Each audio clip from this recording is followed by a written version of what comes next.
Pro1.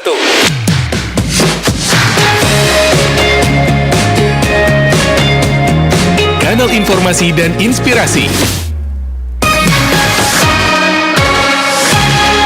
Pro1.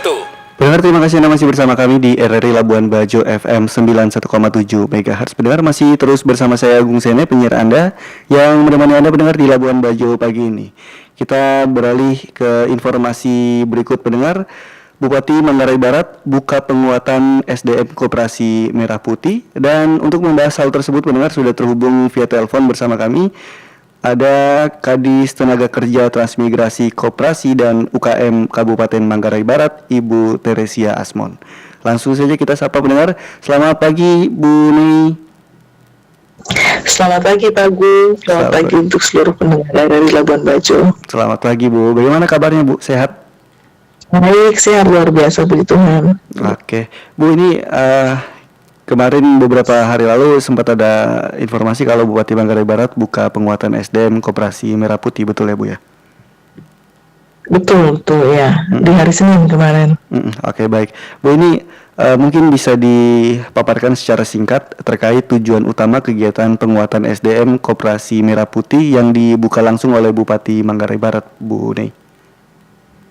Baik, ya, kegiatan itu adalah kegiatan yang dibiayai oleh dana dekonsentrasi provinsi. Dan kita Manggarai Barat sebagai kabupaten terakhir yang menyelenggarakan kegiatan. Itu kegiatan lebih ke BIMTEK dan dilaksanakan 3 hari. Itu bicara terkait regulasi terkait perkoperasian, tata kelola koperasi, manajemen koperasi, literasi keuangan, digital, inovasi bisnis, bisnis marketing dan lain-lain. Itu terkait pengembangan bisnis koperasi Desa Merah Putih. Kalau kita di Manggarai Barat sendiri sebenarnya ini bukan kegiatan pertama ya, tapi karena ini kegiatan yang wajib dana kementerian melalui Dekon Provinsi, jadi kita selenggarakan lagi. Beberapa waktu yang lalu juga sudah ada 2 pelatihan yang serupa yang sudah dilakukan oleh Manggarai Barat dengan kemitraan dengan kampus, dengan beberapa NGO, tapi memang pesertanya jauh lebih banyak yang sekarang ya. Peserta jumlahnya 338 orang. Itu ada di Hotel Sylvia ya, selama 3 hari. 38 itu utusan dari setiap koperasi desa kelurahan Merah Putih. Satu koperasi mengutus 2 orang, ketua pengurus, perwakilan dan juga bendahara, gitu. Dan pujian ya sudah selesai penutupan kemarin. Bu. Mengapa penguatan kapasitas SDM dianggap krusial bagi keberlanjutan koperasi khususnya di Manggarai Barat, Bu Nei? Ya, itu fondasi utama nanti koperasi itu berjalan. Itu pasti ya selain anggota ya, selain kekuatan anggota, tetapi harus dimulai dengan para pengurusnya sebagai inisiator penggerak untuk jalannya bisnis KDMP itu. Kita tahu ini kan bicara bisnis koperasi ini kan betul loh, koperasi ini bukan hal baru untuk warga kita NTT juga Manggarai Barat secara khusus. Tetapi kalau bicara terkait skema bisnis koperasi itu dari hasil evaluasi juga saat proses pendampingan seperti ini, kita akhirnya menyadari bahwa tidak semua kita punya mindset bisnis, apalagi menjadi bisnis yang mengurus banyak orang, bisnis koperasi. Jadi selama ini kan kita banyak koperasi di Manggarai Barat, tapi lebih ke bisnis koperasi simpan pinjam, hampir tidak ada. Itu mungkin hanya 2 atau 3 koperasi dari sekian banyak koperasi itu yang bergerak di sektor bisnis, apakah koperasi serba usaha dan koperasi produsen, dan kebanyakan memang simpan pinjam. Dan ini juga tantangan tersendiri ya untuk kita, jadi mengubah mindset sebelum ke anggota. Jadi kita harus mengubah mindset para pengurus dulu bahwa ini koperasi bukan koperasi seperti koperasi yang selama ini kita tahu hanya simpan pinjam, tapi ini mendorong koperasi harus bergerak berbisnis di sektor real sesuai dengan kebutuhan dan potensi masyarakat di masing-masing desa. Itu sih ya. Oke. Jadi penting sekali, ini adalah fondasi utama. Iya, betul. Betul. Dan ini pun belum cukup. Jadi ini kan lebih banyak ke teori-teori, tapi pendampingan Pendampingan masing-masing desa kan pendampingan secara spesifik masing-masing desa itu belum dilaksanakannya. Kita berharap nanti waktu dalam perjalanan ini juga kita bisa kan ada desa yang mungkin cepat responnya, semua pengurusnya mudah mengerti dan akhirnya sudah spesifik mendiskusikan bisnis apa yang akan dijalankan. Dalam waktu cepat itu ada, tetapi ada juga desa yang mungkin masih bingung-bingung kira-kira bisnis apa yang diprioritaskan untuk didahulukan. Gitu. Oke. Nah, kalau dari pelatihan ini apakah lebih menekankan pada manajemen koperasinya atau tata kelola keuangan atau pengembangan usahanya, Bu Mei? Semua itu modulnya banyak sekali. Jadi satu hari itu 8 jam dengan semua modul. Jadi mulai dari regulasi terkait koperasi, jadi nilai-nilai koperasi itu kan spesifik ya. Jadi boleh bisnis tetapi terkait koperasi dia punya nilai khusus yang tidak ada dalam bisnis yang lain gitu.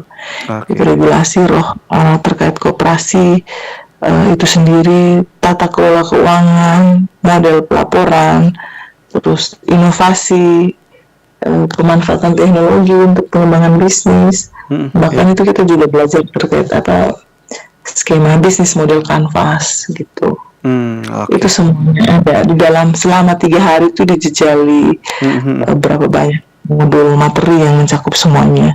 Nah, ya ini kan memang tatap mukanya hanya 3 hari, tetapi di dalam sistem online Kementerian Koperasi sebenarnya di talenta.go.id untuk program Kemenkop itu semua sebenarnya sudah ada bahan pelatihan juga tutorial yang bisa diakses oleh para pengurus maupun anggota untuk menguatkan menambah referensi bisnis koperasi. Itu mereka bisa belajar sendiri secara online gitu. Oke. Bu, apakah ada program lanjutan atau pendampingan berkelanjutan setelah penguatan SDM ini selesai? Iya, pasti. Ya, karena ini kita kan perjalanan baru dimulai ya. Bahkan belum banyak koperasi yang sudah mulai bisnis. Jadi sambil mereka melengkapi seluruh administratif, terus sekarang juga ada beberapa koperasi yang berproses untuk pembangunan gerai fisik itu kerjasama dengan PT Agrimas.